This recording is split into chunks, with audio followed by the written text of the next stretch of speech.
This episode is brought to you by Anchor.fm. If you haven't heard of Anchor, you should definitely check them out. It's a super easy tool that anyone can use to create and distribute their podcast. It has everything you need, and you can do it all from your computer or even your phone. Need your podcast cover art? There's a tool. Music and sound effects? They have you covered. Want to record on the fly? It's easy with the app. Now you may be saying to yourself, I already have a podcast. No worries, just create your account, upload, and publish to Spotify, Apple Podcasts, and many more. Looking for some walking around money? Anchor connects you with advertisers who match your brand. It's a one-stop shop for all of your podcasting needs. Download the free Anchor app or go to Anchor.fm to get started. Hi, welcome to BizQuik. I'm Julie. And I'm Corey. And on today's episode, we have Evan Armstrong out of Bowling Green, Ohio. Evan is the owner of Viking Coffee Company. Welcome to the podcast, Evan. That's right. You're listening to BizQuik. This is where Julie and Corey provide quick and useful information to small business owners. BizQuik is the podcast where small business owners get to showcase their businesses and receive expert advice and guidance in areas many entrepreneurs struggle with. And you, the listener, get solutions, tips, and tricks on real-world topics that many small business owners face. Julie and Corey are the experts small businesses hire when they need solutions. And the BizQuik podcast is just one way they deliver those solutions. Let's start the show. Hello. Yeah, thanks for joining us today. Yeah, absolutely. Yeah. Let's just start off with you just giving us a background of your company, you know, how you got to where you are and what brought you on today's show. So I'm the owner, I guess you could say, guy behind Viking Coffee Company. We're located in Bowling Green, Ohio. You've been in business 4 years now. Oh, gosh. And I got onto this podcast because I know Julie through Arte. Yeah, great groups. We're thrilled to have you. I know as soon as I realized that you were a coffee guy, I'm like, we need to talk to Evan. Awesome. Huge fan of coffee. So what's it like owning a coffee? You do coffee roasting, right? Yeah. Yeah. So what's it like to have that business? Is it a saturated market? I would say it is. Oh gosh, I don't even know. I go so many places. I don't really go too many places, but the places I do go, there's probably like 4 to 5 different either coffee shops or coffee companies in some capacity there. As far as, I guess, kind of what Viking Coffee is compared to other coffee roasters or coffee shops, I compare Viking Coffee as kind of like an outlier. Most of them I kind of see as like, I guess, more the hipster or the niche kind of brands. At least to me, that's what they appear as, and I'm trying to not be that. We don't blame you at all. Do you have do you also have like a coffee shop where people can come in and buy cups of coffee there, or are you strictly like shipping out coffee? At the moment, it's just shipping out coffee, and then local farmers markets. And then here in Ohio, we have 2 events that were canceled, unfortunately, this year. They're Coffee Fest. One's held in Columbus and the other is held in Cincinnati. We usually do those, farmers market, and then online is primarily what we do. Okay. But in the next 8 months, I'm planning on moving to Traverse City, Michigan. That's where my girlfriend and I want to relocate to. She's already relocated there. She's beat me. But I would love to open a shop up there. For the coffee industry, I was actually partnered in a couple of cafes here in Richmond for a few years, and so I'm pretty knowledgeable about that. And I know that it's a very saturated market in terms of, like, I mean, it's the same as like craft beer or, you know, wines. Like what have you like had to overcome, and what are you doing to, I mean, differentiate yourself other than being the non-hipster coffee? That is the, I guess, I don't know, the everlong journey, I suppose, for me. Because when I first started off, I kind of like, oh, you know, hipster kind of brand coffee. And I quickly realized, I'm like, no, that's not that's not really me. That's not what I want to do. So it's over the past 4 years, it's a lot more of my personality has started to show in the brand. So that's evolved to a lot more like I want to get the brand known for being more involved in outdoor stuff, whether that's just like camping, hunting, just outdoor recreation. Like I know up in northern Michigan, windsurfing, what is it? Kite surfing is also a big thing. Off-road vehicles, stuff that I'm all interested in. I'm starting to push towards that. And then as far as my love for like history and I don't know, just being creative in general, I guess, like the shirt, "Don't Give Up the Ship." It's pulled from the Battle of 1812 here in Lake Erie with Commodore Perry. That was a flag that he flew on one of his ships that he ended up losing, and then later in the battle ended up recapturing from the British. And then I thought fit in well with the whole Viking theme, the Viking longship. I'm like, that's just cool. Yeah. Not necessarily no correlation, but I'm just like, it's cool. It is cool. How did you come up with the name? How'd you land on Viking Coffee? I feel like this story should be more entertaining. I mean, then again, it's just me. So, but prior to me getting in coffee full time, I was a strength conditioning coach here at the university, BGSU, and I primarily worked with football. And these kids, a lot of them actually, I was surprised, watched the show Vikings on the History Channel. And at the time, I probably had maybe this length of a beard, and it's been growing ever since. And they would always ask, like, "Hey, have you seen the TV show Vikings on History Channel?" I'm like, "Yeah." And they'd be like, "Oh, you look like Ragnar, you look like Floki, or you look like you could be a background character." So I'm like, "Yeah, I could see that, like bald head, beard, tattoos, tall guy. I get it." Like, so it's one of those things that just stuck with me. I'm like, it's fitting. Yeah, that's funny. I went to, because I'm also tall, bald, have a beard. And a couple of years ago, I went to Iceland. And pretty much every store that I walked into, people would just start talking to me in Icelandic. I'm like, nope. I feel like it's important at this point that I call out that while I am tall, I'm not bald and I do not have a beard. And I just want to make sure everybody knows that that's not the theme today. Because that would be sad for me. As you started, one of the things that you brought up in the form that you filled out for our podcast is that you didn't know anything about business coming in, and you didn't really know how to market or sell or whatever. So can you kind of talk about that journey from not really knowing anything to being in business 4 years later and growing? Yeah, to this day I still think I know nothing as far as that. I try to be the dumbest person in the room, like at all times, and to a degree now, my girlfriend will call me on this, like, "Hey, you're not dumb, like, you know things now," which it was hard for me to like put on there, like, I don't know. But anyway, when I first started, I just knew that social media, in particular Instagram, I had a avenue of saying, "Hey, this thing exists." So I would just post pictures of like just stuff that I thought was cool as far as the brand goes, which was at the time mostly just coffee.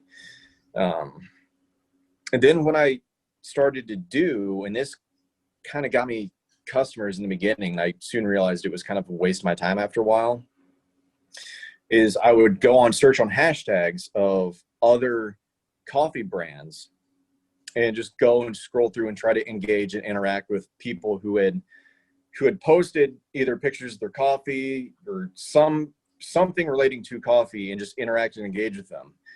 And I gained followers to my business account that way. And then over time of them seeing my content, interacting with me, then eventually going to the website, checking that out, it started to lead to more customers.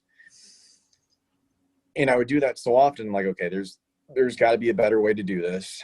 And that eventually led me to discovering the MFCEO project.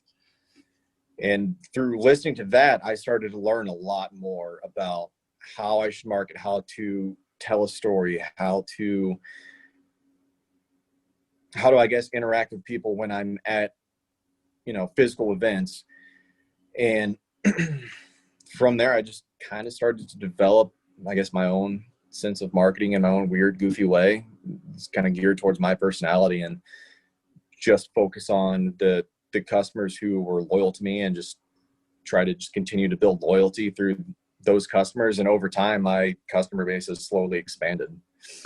Boy, that authenticity of, when it comes to marketing is huge. Like, so many, I think a lot of people really miss that when they're out on social media and they're trying to imitate someone else, or they see something that works really well for one person and they think, oh, I'm just going to do that thing. And you realize that you're getting followers that don't really know your brand, and what you want is, exactly what you learned to do through MFCEO and just learning from other entrepreneurs of, let me be myself, be really authentic, and use the voice that I have. And that really, like, people are attracted to that, and they'll just, they'll come follow you and buy your products or services or whatever it is somebody's selling. I have a question on this, on the sales side though, right? So when you started, you were not comfortable with the sales part, correct? Yeah. And that's something I just didn't know anything about. And I don't, is there a certain pitch, or is there certain strategy or something? I didn't know. Right. And what have you learned? So how do you do it now? Oh, wow. I actually have started to get a plan together as far as if I'm going to release a new product.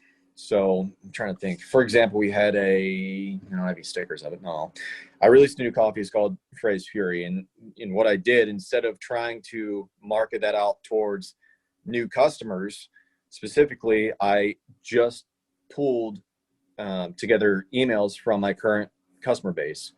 And I would send out reminders. I would tell them about the coffee, come up with funny, factual stories about the coffee, send emails out to them, post on social media. I would then get a group of customers who signed up for the email reminder for this coffee, who were interested in it. So I knew those people were interested.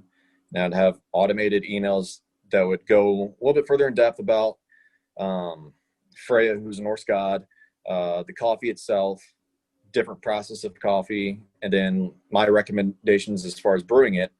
So then they would be getting those, and at the same time, I'm still pushing some of that stuff out into social media and getting people to sign up that way. And then when it releases, I got, I don't even remember how, I got a lot of shares, the actual post saying, hey, this coffee's released. I got a lot of those same customers who were a part of that email list who had shared my post on social media. I think it was 50 plus times they'd send it out to different people. And we had maybe 10 to 12, I think, customers that I've never seen before. And they ordered from us. That you just really touched on something else that's super, super important that I think a lot of small business owners fail to recognize or address, which is really taking care of the customers that you already have, because they're already there and they're loyal and they're buying from you. So that was a really good strategy. Well done. Thank you. Yeah, and one of the other things, kind of going back to something you said a little bit earlier, where you're talking about how the brand is really kind of an extension of you. And it's funny, I was walking through, it was a friend of mine, and he was trying to figure out who his target market was. And he didn't quite get it, but by the end of it, he figured out, he's like, my target market's people like me. I'm like, yeah, you can't sell to everybody, but you can sell to you. And there's a potentially 1 million of you out there who you could sell to. So, that was kind of eye-opening for him, because he was like, I want to sell to everybody. And it was like, no. Let's reel that back. What do you want? How would you receive a Facebook message or something like that? So do you find that a lot of your customers are, let's say, identify with your brand more so than, your product? They identify with you? I mean, now that you mentioned it, I've never heard that explained that way before.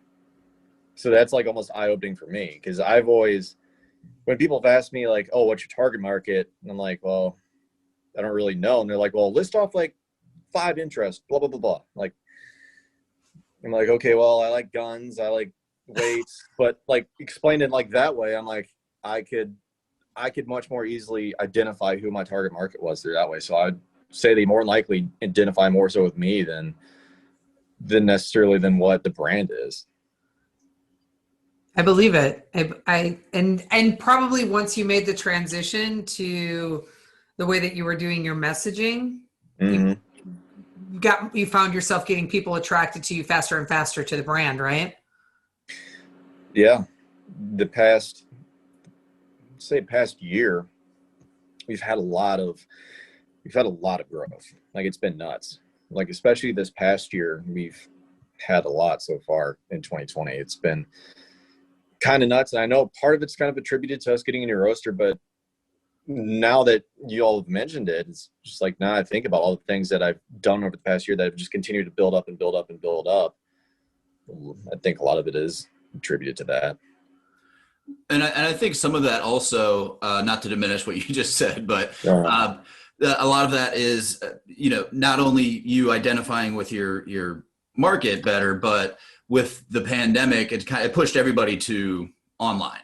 So, that's one of those things where I think that may have been a benefit for you in terms of being able to reach an audience who would normally just go down the street and buy from the local roaster or whoever it is. It's like, well, let me see what's online. So or local Starbucks. And I know that a lot of people have been very committed to supporting small businesses, right? I don't think that I have bought a cup of coffee, with the exception of if I'm like traveling someplace. I have not bought a cup of coffee in 7 months. I literally just constantly am ordering coffee to ship to my house. And I try and always do it from very like small business, local. Awesome. Yeah. Find a place and do it. So we're super stoked to try your coffee, and Cool.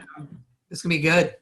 we wanted to take a quick break to tell you more about SB Pace, the small business consulting company that makes this podcast possible. SB Pace, which stands for Small Business Planning, Advising, Coaching, Expertise, focuses solely on helping small businesses and entrepreneurs. Are you looking to start a small business of your own? SB Pace can get you up and running with a solid foundation that's built to last. Are you an existing small business in a slump or just looking for ways to improve what you do? We can help with that. Are you ready to take your business to the next level? SB Pace is the partner you need. You can find out more about SB Pace and what we have to offer by visiting our website, sbpace.com. So as you grew your business, Evan, even this year as your business just kind of like blew up, what pivots did you have to make? What lessons, did you learn, or, did you think your business was going to be this when you started and now it's, something else? Oh man. If I look back on it, when I first started, I had, I don't even know, maybe $300 to put into the business. So at that time, I would have never guessed that I would have had by this time a 100% made in American coffee roaster and a shop with, I don't know, maybe 600 pounds of coffee sitting in it right now. Like, I would have never guessed that. As far as pivots, I think it's just, I don't like spending large sums of money, and I don't think most people do. Yeah. But when I see the price tag of a coffee roaster that has a much bigger capacity, that's much more efficient, and I know it's going to increase my ability to produce more coffee and send more coffee out to customers, I was always very hesitant about pulling the trigger on that and going with it. I'm like, I'll just stick with this 1 pound capacity roaster. I'll just stay up extra late and I'll just keep working until it's done. And I think the biggest pivot for me was just understanding, like, it's worth the investment to get a bigger, more efficient roaster, so you're not burning yourself out on just coffee roasting. So I can attend to other things in the business. Did you do like a cost benefit analysis on buying it, or what was it that pushed you over the edge to make the decision to finally realize, like, oh yeah, this is going to be worth the investment? It was actually earlier this year where I would be in the shop from probably 6 a.m.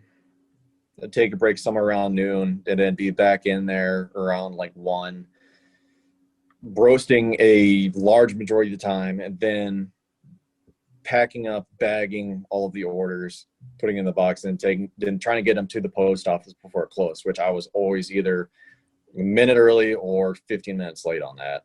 And I wasn't able to attend to like anything else, like creating brand assets, writing emails, creating content for the brand. I wasn't able to do any of that. I'm like, I need to either hire someone or get a new coffee roaster. And I actually ended up doing both this year. So Good for you. That's a good sign of growth. Yeah, and it's funny how, like, with most small business owners, like you said, they don't like to spend large sums of money, but how much easier their lives would be, and they don't realize it, that if they spent some money, that like what it's going to open up for them. Yeah, I realized what happened probably the first 2 weeks, what I just invested in when I got the new roaster. I'm like, holy shit, I have so much free time. Free time to create more content on social media, right? I'm like, I have so much time. This is amazing. That's fantastic. And sadly, when you are, a solopreneur, or you're, just very small and you have like, just a couple of employees, you're doing a lot. And sometimes it's hard to know where to put your energy. Like, what's the right thing to work on? What sort of criteria did you use to make do you use to make the decision on where you're going to put your time, where you're going to spend your time? Oh gosh.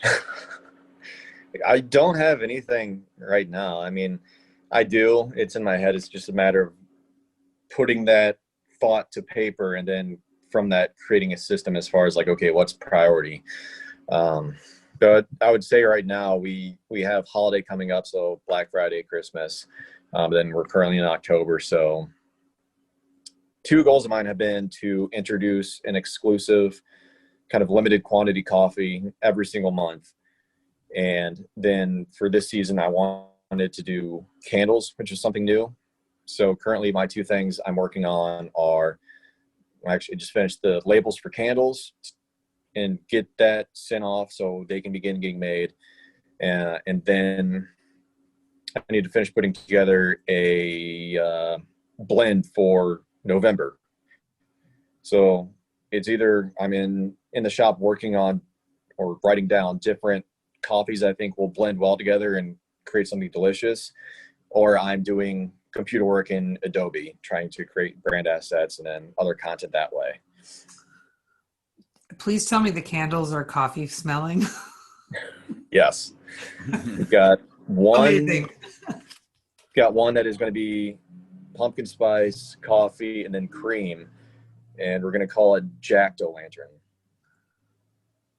Nice. I like it. Yeah. That's very creative. Very creative. Well, it's funny because I was sitting there thinking, like, I mean, when somebody says candle to me, I was like, oh, that's like the thing you put in the background to, like, like it's calming or whatever. I was like, who wants a coffee flavor? I'm like, oh no, like that'd be great. Middle of the day, you need to pump out some work, get the coffee going. Yeah. Exactly. I'm excited to get them. I have a very specific coffee question. That I know when I am, because I like to order whole bean, and I like it when the beans are really, is greasy the right word? Oily, greasy. Yeah. So is there a particular blend that it's more oily? Is it like dark, light, meat? Like what's the? Yeah. So the darker a coffee is roasted, so essentially what's happening when the coffee is being roasted, moisture is being pulled out of the bean, which is causing it to expand. And there are oils in the bean itself. And when that moisture is pulled out, it creates little, like, I guess, pockets that the oil can escape from. And usually when it's darker roasted, there's less moisture keeping that oil, I guess, in the bean. Excuse me. And over time, probably like for dark roast, it's usually about a week and a half, 2 weeks. That oil will really start to come through and it makes the beans look shiny. However, something on a medium or lighter roast, and this all depends on origin too. So I know Brazilian dark roasted beans are significantly oilier than, say, Ethiopian dark roasted bean. So beans that are usually lighter roasted, all of those oils, they don't usually start to come out of the bean until maybe a month after they've been roasted. And that will usually be a good sign, at least for lighter roast, that the coffee is starting to go stale. Whereas dark roast, it doesn't necessarily indicate that, just because the oils start to appear so quickly. Oh, interesting. I've just been educated. Yeah. That's good stuff. Yep. And that would have been a better answer than mine, which would have been like the darker they are, the oilier they are. That's what I always thought too. So that's why I always drink dark roast, but I think the light roast has more caffeine in it, right? This might blow your mind a little bit too, because it did me when I first learned it. So it depends. They both have larger amounts of caffeine. It just depends on how you measure it. So going back to how the beans are roasted, so moisture is being pulled out. The longer they're in the roaster, the darker they're going to be, and less moisture is going to be in the bean, so the bigger they're going to be. So if we're weighing from, let's just use whole beans as a simple example. So dark roast beans are going to be bigger and they're going to weigh less. Light roast beans are going to be smaller and they're going to weigh more. So if you're going to measure by scoop, light roast coffee is going to have more caffeine. But if you measure by weight, dark roast beans are going to have more caffeine, because in order to get, I guess, the same dosage, you're going to need more dark roast than you would light roast, and vice versa. So I feel like this has been really educational and important for our listeners, because small business owners don't get enough sleep. So knowing where to get the right amount of caffeine is super important. So thanks for that. Yes, of course. We're going to have to wrap this up, though. We're running out of time. But before we go, I wanted to see if there's any piece of advice you'd leave, one parting shot for our listeners as to, opening a small business, operating, anything like that. The biggest thing for me has been just doing it. Because I'm very much paralysis by analysis. Like, if I sit there and try to study and figure out what to do, I'm not going to do it. So my thing would just do it. Just dive in and figure it out as you go. It's been the best teacher for me, and I imagine it will be like that for many others. Yeah, great advice. Tell our listeners how they can find you. My business page you can find at Viking Coffee Co. It's all one word.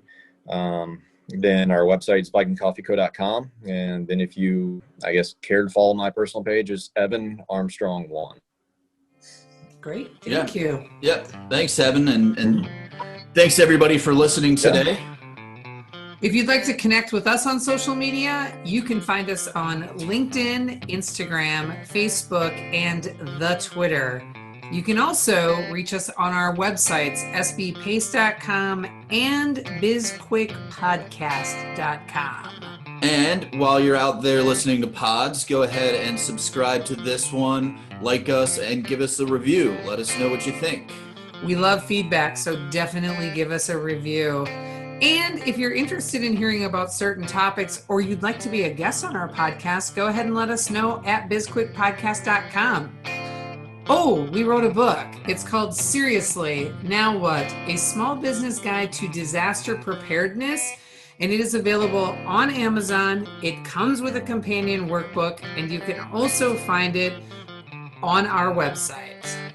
So that's it for today. I'm Corey. And I'm Julie. And this was BizQuik, helping small businesses across America.